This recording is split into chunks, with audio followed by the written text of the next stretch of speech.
got dark, and you could see all the stuff flashing in the distance, and it was really a scary night.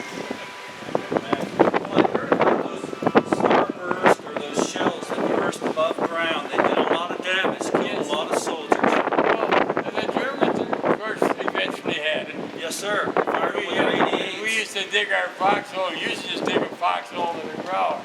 We'd dig in and go in this way and make L's so you could get in and then crawl over and out. Because safe. of the fact that they could fire on top of you.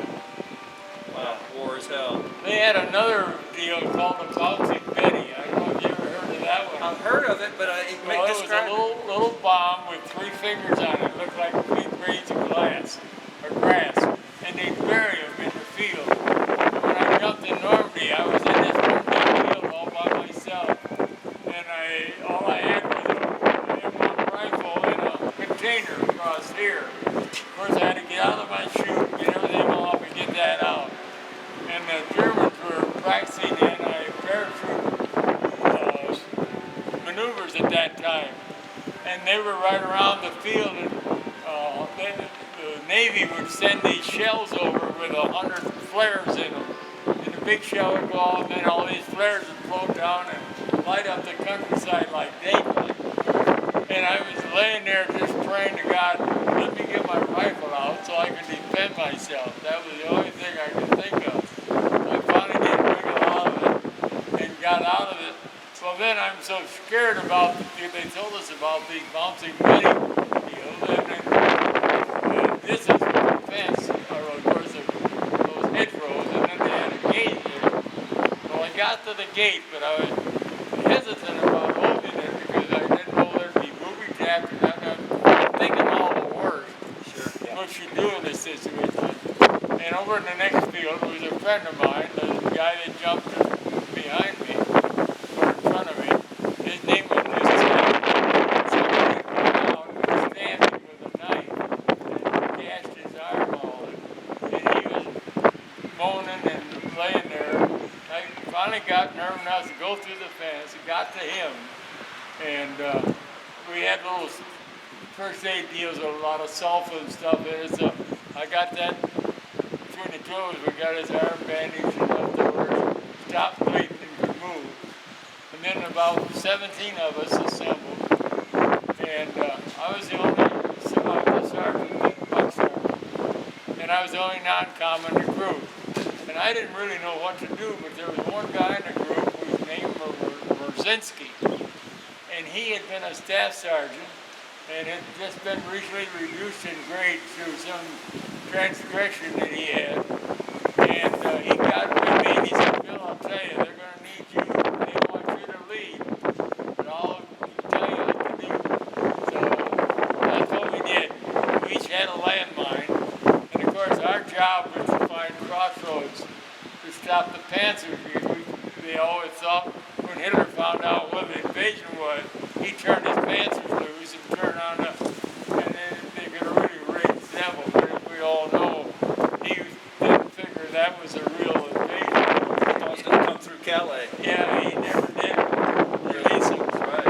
That's what we did. And then we got together with some other troops, and we were the first ones in the St. Clair Police.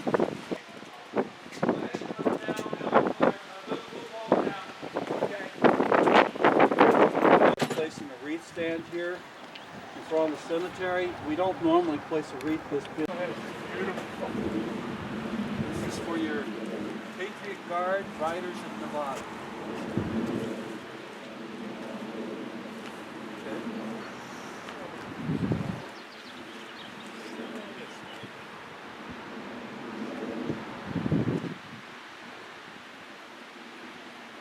Drew and I are both veterans as well, and we honor you, sir, and all of your colleagues.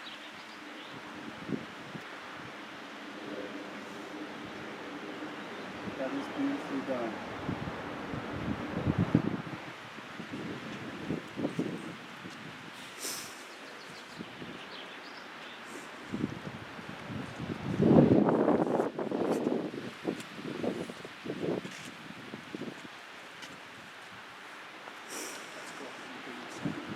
We'll bring it up.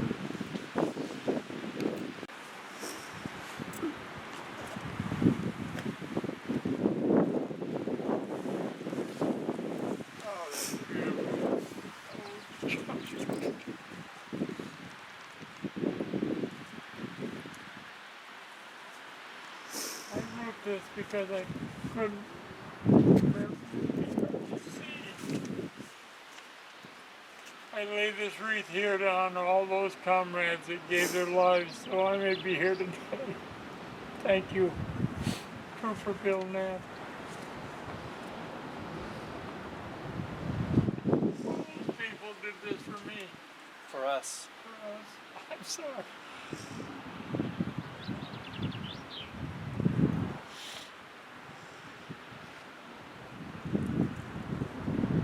I don't know you. Damn, he was a good man.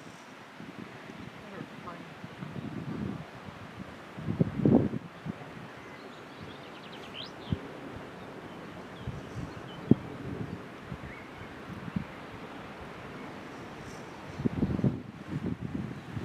Promise you that we will do our very best to always honor your friend Joe. I appreciate it, I really do. And it means the world to us as well. I'm sorry about the mess. Yeah.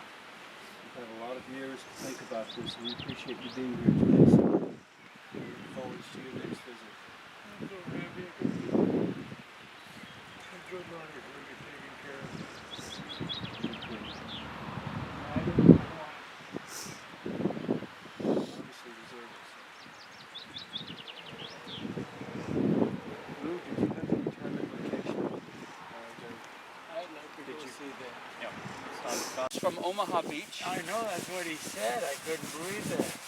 I was the director of operations at Normandy from 2005 to 2007. And I used to send my guys down to package the sand and send it to our cemeteries just for this reason. I'll be doing. Yes, sir. It's the least we can do. We're going to clean it up real nice here and makes it the inscription really stand out nice. Oh,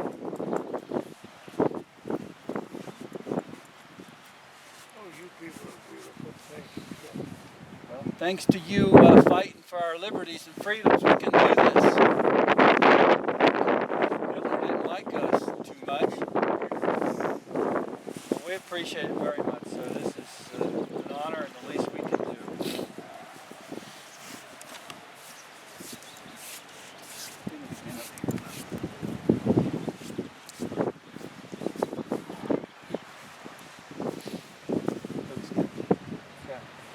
American flag always on the left side, the position of honor. I'm going to stand on the other side, alongside of it. Very good. And Wherever you take want. pictures. I'm taking the whole thing, so You'd like to come over here, Bill, and we'll get a nice picture with your buddy.